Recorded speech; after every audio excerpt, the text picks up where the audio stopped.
Hi అండి. ఈరోజు మన బాల్కనీ గార్డెన్‌లో బచ్చలాకొచ్చిందండి. చూసారా ఎంత బావుందో?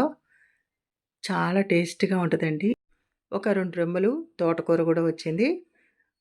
కొంచెం పుదీనాకు కూడా వచ్చిందండి. కొంచెం ఏంటిలెండి బానే వచ్చింది. ఒక పచ్చడి చేసుకోవచ్చు. చూసారా?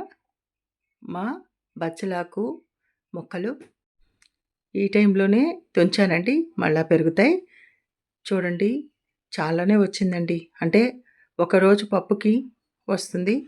హ్యాపీగా తినొచ్చు. మన ఇంట్లో కాసిన బచ్చలాకు కదండీ! టేస్ట్ అమోఘంగా ఉంటది. పప్పు సూపర్‌గా ఉంటది. ఆ 2 తోటకూర కాడలు గూడా చూసారా ఎంత బాగున్నాయో? లేతగా ఉన్నాయి.